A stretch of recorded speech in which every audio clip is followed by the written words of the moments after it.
The auctioneer almost skipped it entirely. Lot 47 had been sitting at the back of the Hargrove estate sale for 3 days before the actual bidding started, and by the time Saturday morning rolled around in Beckford, Ohio, most of the serious buyers had already walked through twice, shaken their heads, and moved on to the furniture.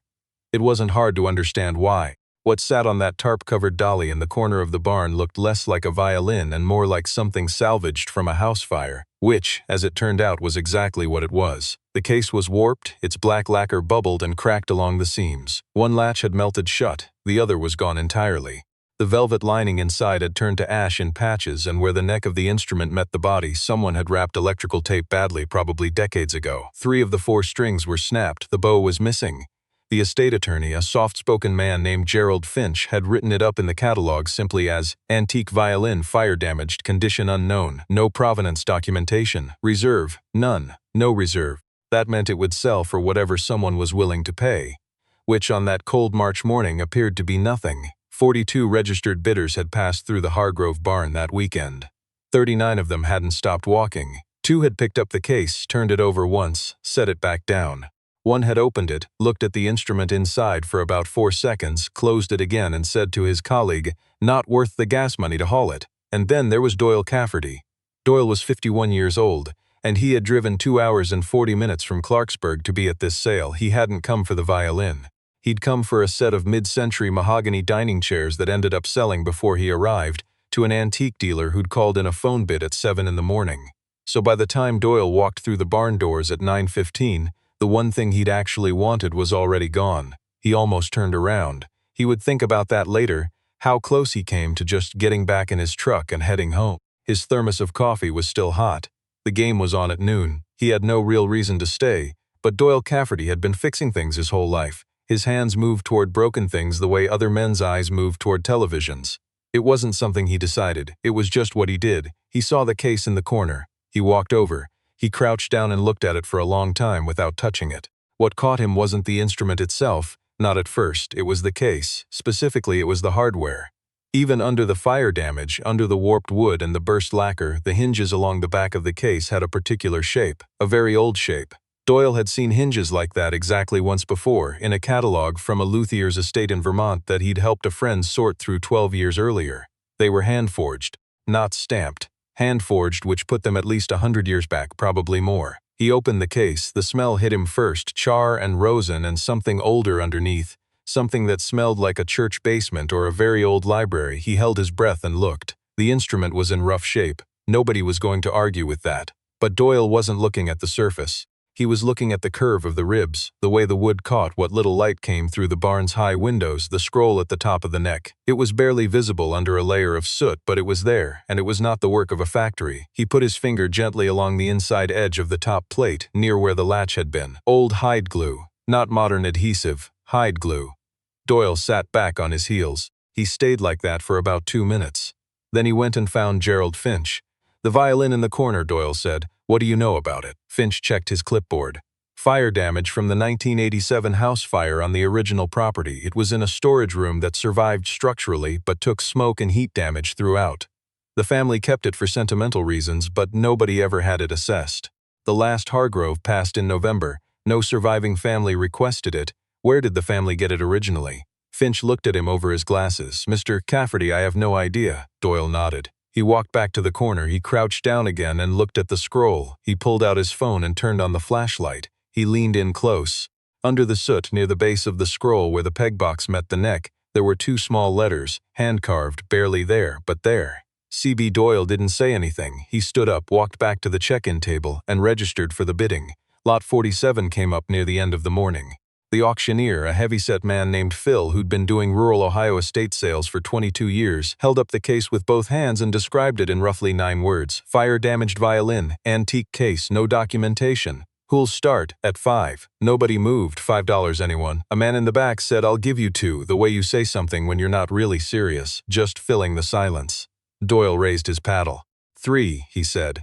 Nobody else moved. Phil looked around the room, going once, going twice. He paused, genuinely seeming to wait for someone to save him from this transaction. "Sold, $3 to number 44, $3. A woman standing near Doyle leaned over and said, not unkindly, "Honey, that thing belongs in a dumpster." Doyle thanked her and carried the case to his truck. He didn't open it again until he got home. His workshop was a converted garage behind the house he'd lived in for 19 years, the same house where he'd raised his son Nathan alone after Nathan's mother left when Nathan was 4. The garage had bad insulation and one good overhead light, and every flat surface was covered with something in some stage of being repaired. A mantel clock, half a banjo, a wooden rocking horse missing one ear. Doyle fixed things people brought him, mostly, and occasionally things he found at sales, and he'd never gotten rich doing it. But he'd paid the mortgage and kept the lights on, and Nathan had gone to college on a partial scholarship and worked the rest, and Doyle figured that was about as much as a man could reasonably claim. He set the case on the workbench and went inside to wash his hands. He made a sandwich. He ate it standing at the kitchen counter looking out the window at the bare trees in the backyard. Then he went back out to the garage. He spent 2 hours doing nothing but cleaning. Not restoring, cleaning. He used a dry cloth first, then a barely damp one, working in very small sections very slowly, the way you'd clean something you weren't sure of yet. The soot came off in layers. Underneath was wood that had darkened from heat and age but hadn't charred through. The top plate had a crack along the base side, probably from the heat stress. The scroll was intact. He took photographs every 10 minutes. By the time he got to the label inside, what was left of it, he had to use his reading glasses and the flashlight and still could barely make out what was there. The paper had browned almost to transparency, but the printing was still legible in fragments. He photographed it 4 times from different angles. Then he went inside, poured a cup of coffee that was too old to drink, sat down at the kitchen table with his reading glasses still on, and uploaded the photographs to his laptop.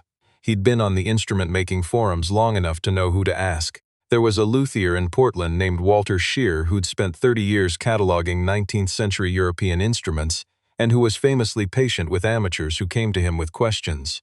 Doyle had never interacted with the man directly, but he'd read enough of his forum posts to believe he knew what he was looking at. He sent 3 photographs and a brief description and asked one question: "Does this label fragment mean anything to you?" He didn't expect a response that night. He got one in 40 minutes. Walter Scheer typed the way old academics type, no abbreviations, full punctuation, sentences that constructed themselves carefully before arriving at their point. The fragment you've photographed is consistent with the label format used by a small workshop in Mittenwald, Bavaria in the period between roughly 1870 and 1910. The partial text visible in your second photograph appears to read Urgens, which would align with the firm of Hochberg and Sohn which operated in that period and is documented in the Mittenwald Guild records. If that attribution is accurate, you are not dealing with a factory instrument.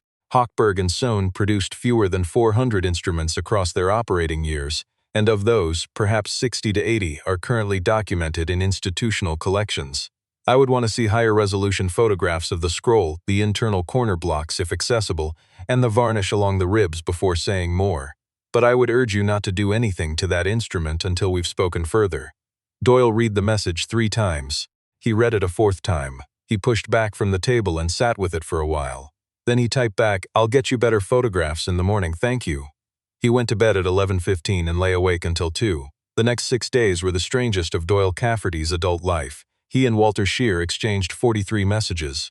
Scheer put him in contact with a conservator in Cincinnati who drove to Clarksburg specifically to look at the instrument in person, a woman named Dr. Bettany Morse who said nothing for the first 20 minutes except and yes and interesting, and who then sat down on Doyle's workbench stool and looked at him very directly and said, "Mr. Cafferty, do you know what this is?" "I have a guess," he said.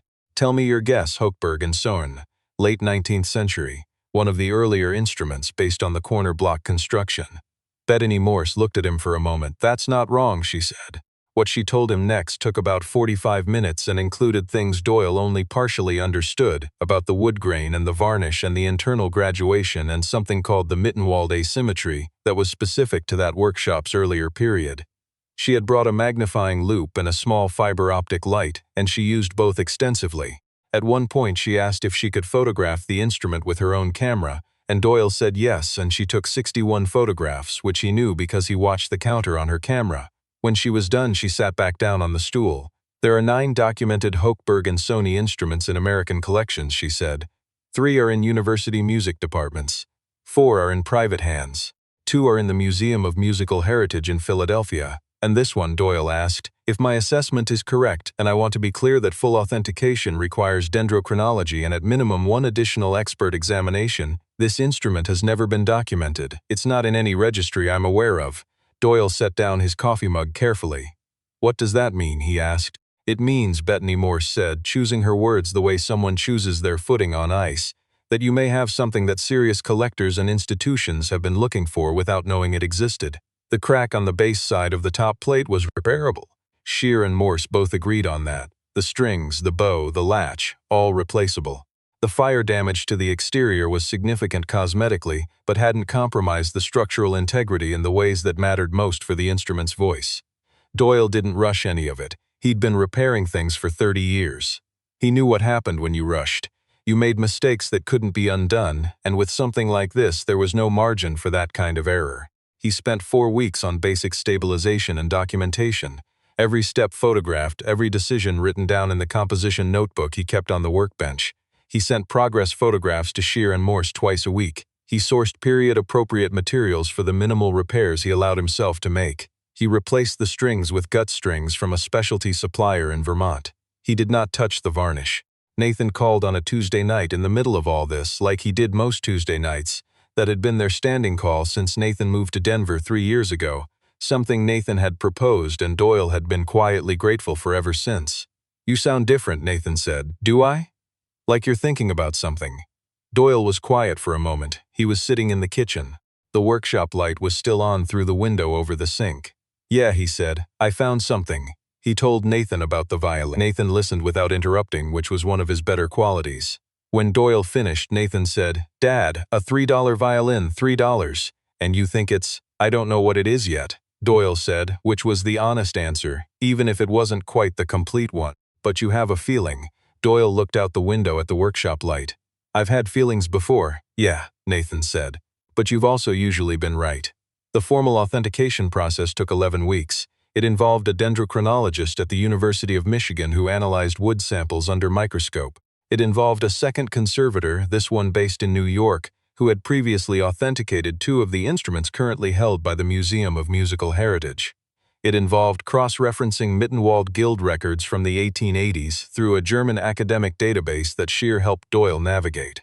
And it involved, at one point, a very long phone call with a historian named Professor Aldous Crane at the New England Conservatory who had written the only English-language monograph on the Hochberg and Sony workshop, and who began the call skeptical and ended it saying, "Send me the full documentation package, all of it." The conclusion, when it came, was delivered by Bettany Morse in the same calm, careful way she delivered everything. "It's documented," she told Doyle over the phone. "Hochberg and Sohn circa 1883. Serial notation in the Guild records matches the label fragment. Professor Crane has added it to the catalog." A pause. "You have a significant instrument, Mr. Cafferty." "How significant?" he asked. Another pause. "The last Hochberg and Sohn instrument to come to auction sold at Sotheby's in 2019 for $430,000, she said. "That was one of the later workshop pieces. The earlier instruments, of which yours appears to be one, are rarer. The last early period piece changed hands privately in 2021. The figure I was told was not public, but it was considerably more." Doyle set down the phone on the workbench for a moment. He picked it back up. "Okay," he said. "Okay?" Bettany said, and there was something in her voice that might have been amusement. "I need to think," Doyle said. He called Nathan that night. He didn't start with the number. He started from the beginning, the estate sale, the case in the corner, the 2 letters under the soot. He told it the way it had actually happened in order, which took a while. Nathan listened the way he always listened, without filling the silence. When Doyle got to the authentication result and then the number, not a number yet, but a range, a possibility, Nathan was quiet for a long time. "Dad," he finally said, "I know, you bought it for $3, I know, at an estate sale in Beckford, Ohio, I know Nathan and everyone else just walked past it." "Yeah." Another silence. "What are you going to do?" Nathan asked. Doyle had thought about this. He'd been thinking about it since the phone call with Bettany. He'd gone out to the workshop and stood in front of the instrument for a while, under the one good overhead light, looking at it the way he'd looked at it that first Saturday morning in the Hargrove barn. "I talked to Shear," Doyle said. "He thinks the Museum of Musical Heritage would be interested. They've been trying to expand the Mittenwald section of their collection. They have the resources to conserve it properly, display it, let people actually hear what a Hochberg and Sohn sounds like." He paused. "That's what instruments are for." Nathan was quiet again. Then he said, "Is that what you want?" "I think so, but—" Doyle exhaled. "I thought about keeping it. I thought about it a lot." He looked around the workshop, the mantel clock, the banjo, the rocking horse with one ear. But something like this sitting in my garage in Clarksburg isn't right either. It's been sitting somewhere dark and forgotten for 40 years. It deserves better than that. He heard Nathan breathing on the other end of the line. Okay, Nathan said. Then let's make sure you get a fair price for it. The negotiation with the Museum of Musical Heritage took 3 months and involved a lawyer in Columbus that Nathan insisted Doyle hire, and who turned out to be worth every penny. There was a formal appraisal conducted by a third party appointed by both sides. There were 2 rounds of offers and counter-offers. There was a period of about 2 weeks in the middle where Doyle wasn't sure it was going to happen, and he'd gone back to just working on the mantel clock in the evenings, the steady, careful work of small repairs, trying not to think about it too much. Then the museum's director called personally, a quiet man named Fisher who spoke precisely, and who said without preamble, "Mr. Cafferty, we want this instrument in our collection. I'd like to make that happen." The final figure was $840,000. Doyle sat in his kitchen for a long time after he signed the papers. The afternoon light came through the window the same way it always did. The workshop was out back, the same as always. The rocking horse was still missing an ear. He called Nathan. He said the number out loud. Nathan said nothing for a full 10 seconds. Then he laughed, not the polite kind of laugh, but the real kind, the kind that comes up from somewhere genuine, the kind Doyle hadn't heard from him in a while. "Dad," Nathan said. "Yeah, $3. I know, you drove to Beckford, Ohio for a set of dining chairs that someone else already bought, and you came home with, I know what I came home with, Nathan." They were both quiet for a moment, and it was the good kind of quiet, the kind that didn't need filling. "I'm proud of you," Nathan said. "I know that's a weird thing to say about this specific situation, but I mean it. Not about the money. About the fact that you stopped and looked. Everyone else walked right past it." Doyle looked out the window at the workshop. "Some things," he said, "don't announce themselves. You have to actually pay attention." Nathan said, "You should remember you said that. Why? Because I'm going to make you repeat it when you try to talk me out of buying that fixer-upper in Lakewood." Doyle laughed. It had been a while since he'd done that too. The Violin went to Philadelphia in April, packed in a custom case with climate-controlled conditions for transport. Bettany Morse oversaw the handoff personally. The museum's conservator had already planned a full restoration, careful, period-appropriate, the way it should be done, and the instrument was scheduled to go on display in the fall as the centerpiece of the expanded Mittenwald collection. Professor Crane wrote a paper about it. Walter Scheer was credited in the acknowledgments. Bettany Morse gave a lecture at a regional conservators' conference about the case as an example of what fire-damaged instruments could still yield if someone took the time to look properly. Doyle wasn't at any of those events. He was in his workshop in Clarksburg, finishing the mantel clock, which turned out to have a hairline fracture in the escape wheel that had been the whole problem from the start. Small, easy to miss, significant if you didn't catch it. He caught it. He always caught things like that. It was just what he did.